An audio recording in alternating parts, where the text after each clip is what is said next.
Starting off today, this is 10th University. We created this podcast to find those rare people that are doing incredible things in the business world, along with their personal lives. And today, we got a photographer, videographer, filmmaker, unofficial people's champ. All right, business owner 2 times over, no other than Maul. Say what's up, Maul? What's poppin'? What's going on? Yeah.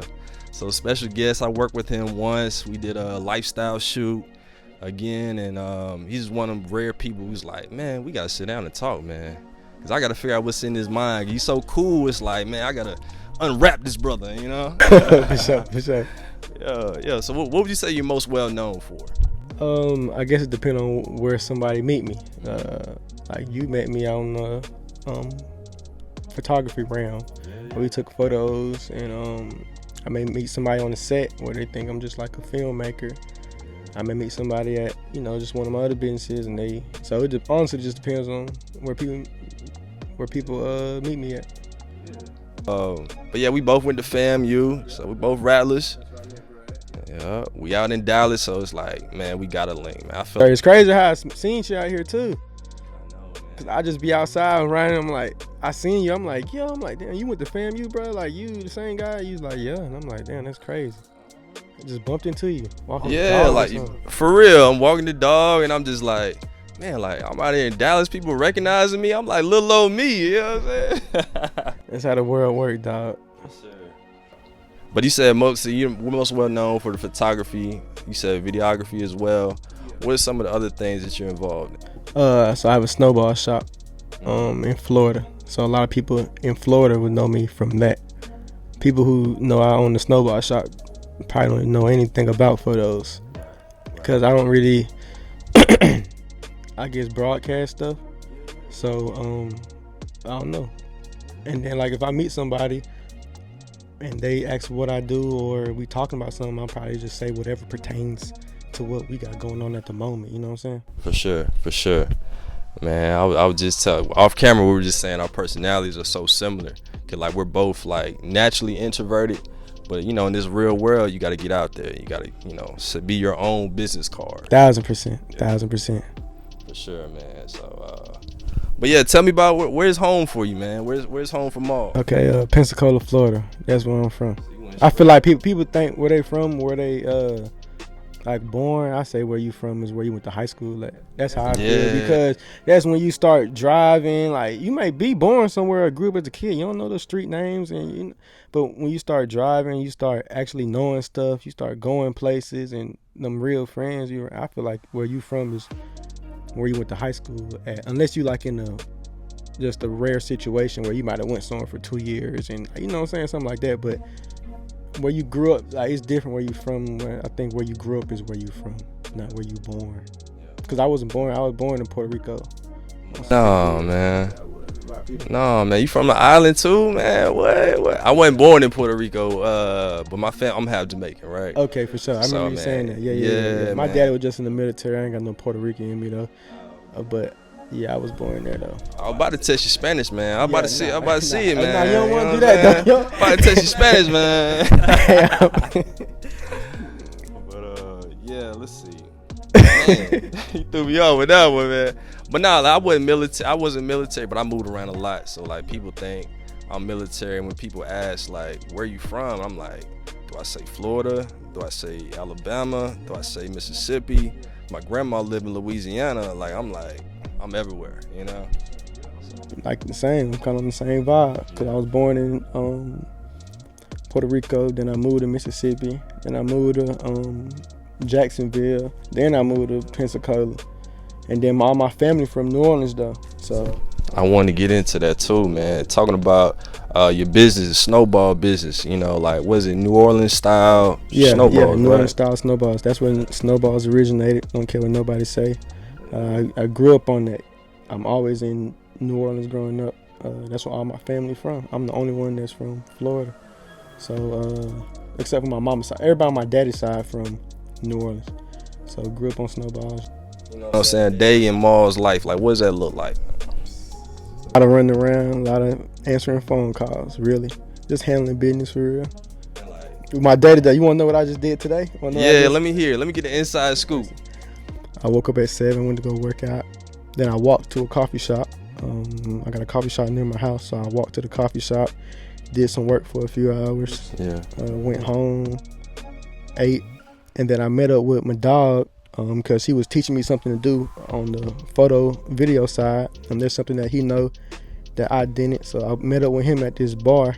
Well, we work at the bar. We weren't drinking none. Well, a little bit, you feel me? But we were, he was teaching me something. So a little business meeting, I guess, you know what I'm saying? Business meeting. I'm the best one. For sure. So we, politicked, and he gave me some game, and then went to his shoot, because he a shooter too. So then went to his shoot, helped him set it up, and then I came here. So paid some bills. I want to go into like just your personality type, man. Like, you seem, I would say I met you like on the shoot. I met you at fam, and like you just always been genuine, right? So like even when we did the lifestyle shoot, and I told you like, man, I'm getting into photography. I want to get into videography. I got a podcast. You was like, oh yeah, I'm down. Man, most definitely. Yeah. Everybody can eat. You know why? Because I didn't seen it. Like I didn't really seen it. Like you can. So if I can help, I usually help. You know what I'm saying? That bites you in the ass sometimes. Because I'm a pretty nice person.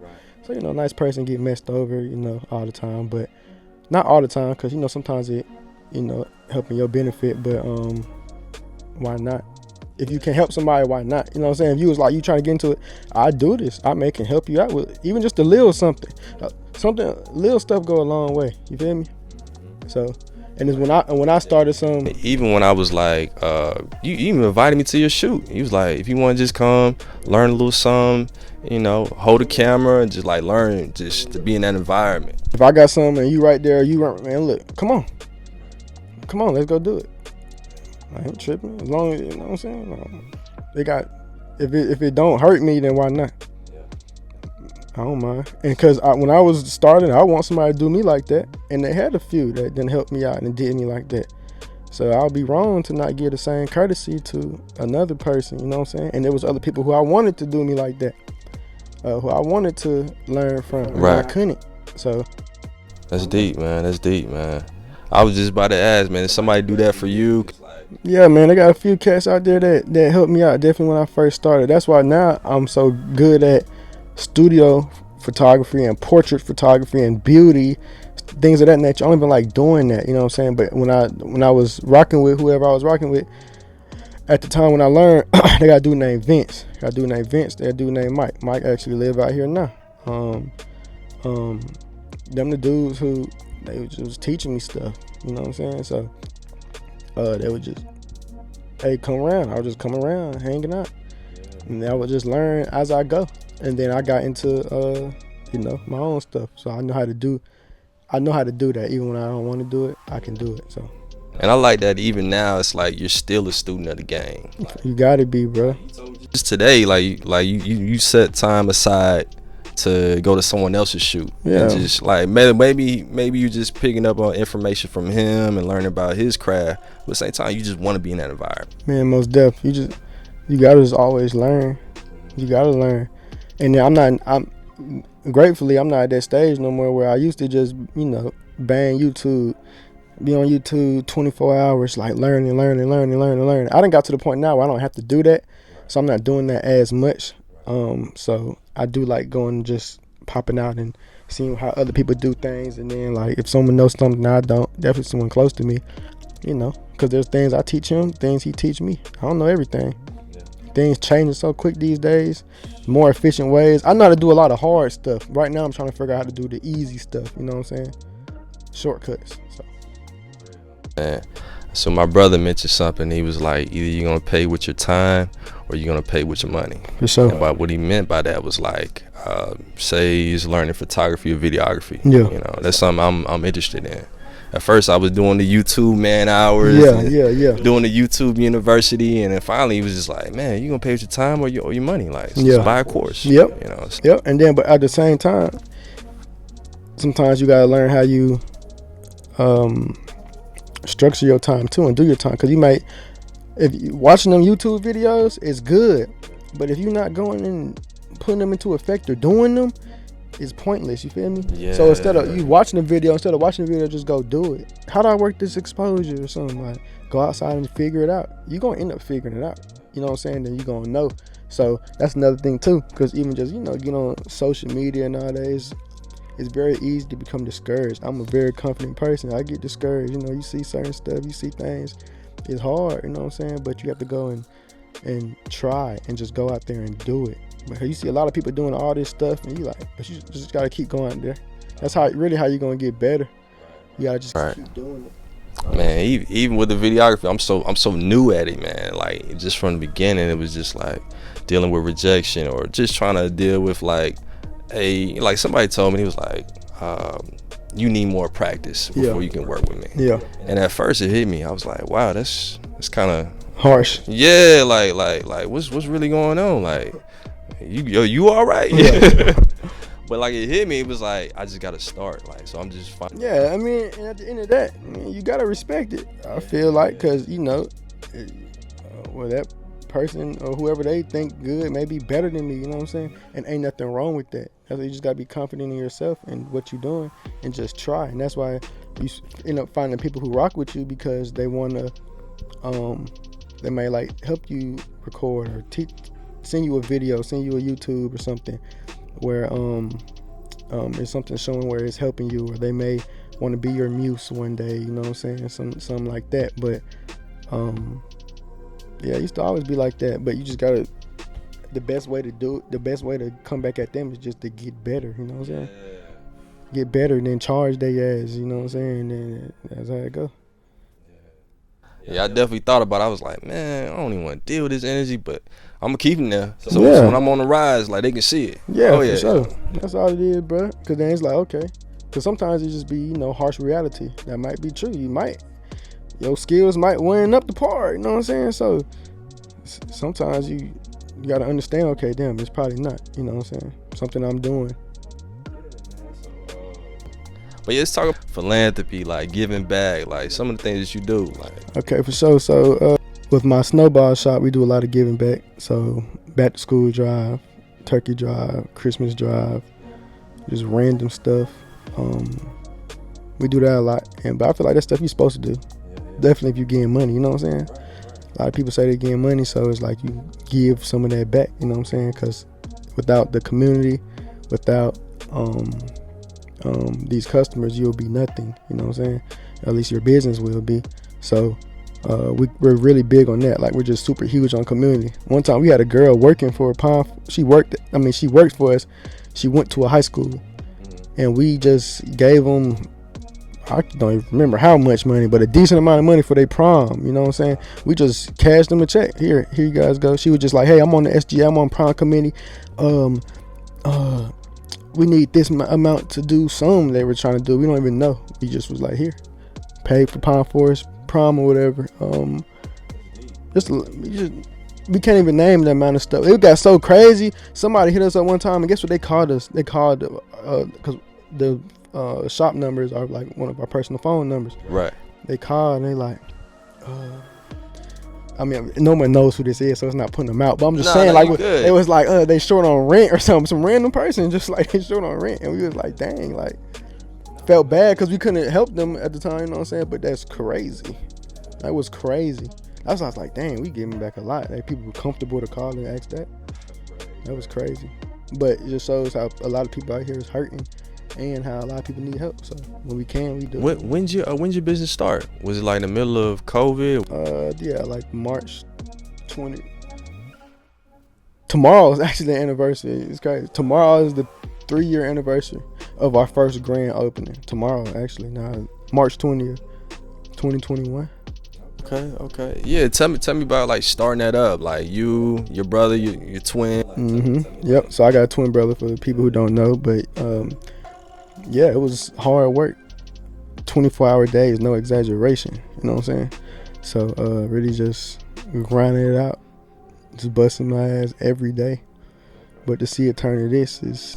Whose idea was it, though? It was my idea, 1,000%, you know what I'm saying? But my brother know that. We done did interviews and stuff or whatever. But at the time, I was working at a snowball shop. I knew I wanted a snowball shop. I was working at a snowball shop called Snowball in Tallahassee.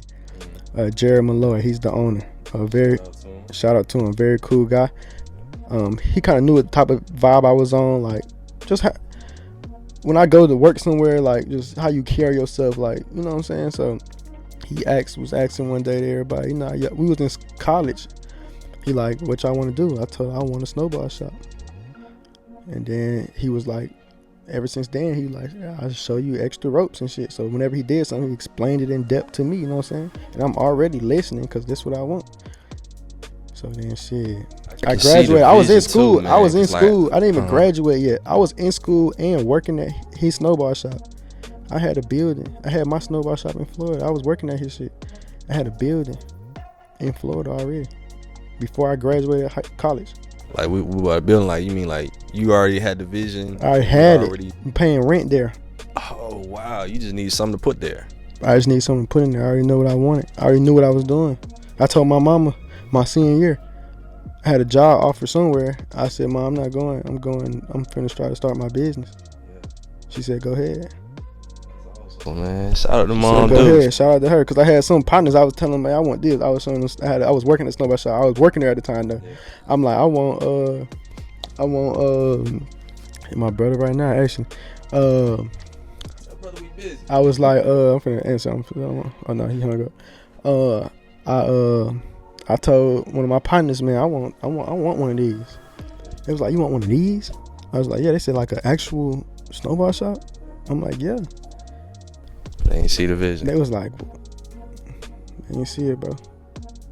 Man, that reminds me of like a quote that I kind of live by. They say like, the biggest way to kill a dream is to tell it to a small mind. Not to say that your homie small mind, but like if they don't have the vision, and that's like, yeah, like your mama ain't gonna believe in you. My mom did though, you know what I'm saying? But teachers ain't just not. Ain't nothing wrong with that either though. It's just it's how they feel, I guess, you know. But sometimes a lot of people will put their disparities, you feel me, and their limitations on you. So it may not be for them, and they may know that. So they put it on like other people as well. So it's more so on them. College too, like me going to college, I really felt like that was like training for like how to think more than like the degree. You know, I mean, shout out to FAMU. Shout out to FAMU. Love the school, man. It's not what made me, but it molded you. You know what I'm saying? It's like, man, they got a lot of distractions at FAMU. They got just a lot of stuff going on there. A lot of people that meet, a lot of young black people that's really on their business shit too. So going to school, what made me probably start the business. I ain't had no entrepreneur mindset when I left college. When I left high school, I didn't know what I wanted to do. I ain't gonna hold you. I wasn't really thinking about no businesses though. Yeah. And that's one of the reasons why I created this podcast too, man, because it was like growing up, just being an entrepreneur was never like a thought that went in my mind. Right, because you go around talking to just like a lot, mostly business owners, right? Yeah, business owners, startups, and like mixing the. I remember that, yeah, for sure. But like that was my thing. It was like, because all I knew was like be an athlete, go to the NBA. So that was my thing. Exactly. And then when basketball failed me, you know, injuries or this or that, I was like, man, I gotta get to college somehow. Right. Ran track, but I was like, my biggest thing was just like, gotta make it out the hood, gotta make it. Oh, so you an athlete? Yeah, I ran track in college. Yeah. Okay, so you like that? You pretty decent. What you ran? What was your race? What was your race? The 400, 800 meters. Oh yeah, you gangster, huh? That's the hardest race right there. 400. I don't know about the hardest. That's the hardest right there. I don't think I never ran a 400 under a minute. That's crazy. 400, crazy. I thought I was nice. I was nice in Mississippi, man. Till I got to FAMU. I was running with some real horses, man. I was like, whoa. That big stage. There you go. I did track too. I had a scholarship to FAMU too. What? Yeah, my junior year. What'd you do? High jump. So you telling me you got bunnies? You got wings and didn't even tell me? I had them. I don't know if I got them now, but I had a scholarship to FAMU. Like, a lot of people don't know this. I had a scholarship to FAMU my junior year. They offered me. Yeah, and then I didn't accept it though. My senior year, like when I went to FAMU, they was changing coaches like every year. So the year after the coach, whoever the coach who offered me,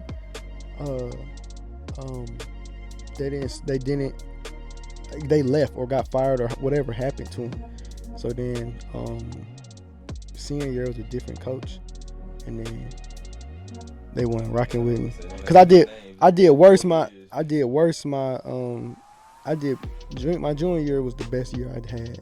So my senior year, I did worse. So they weren't rocking with me.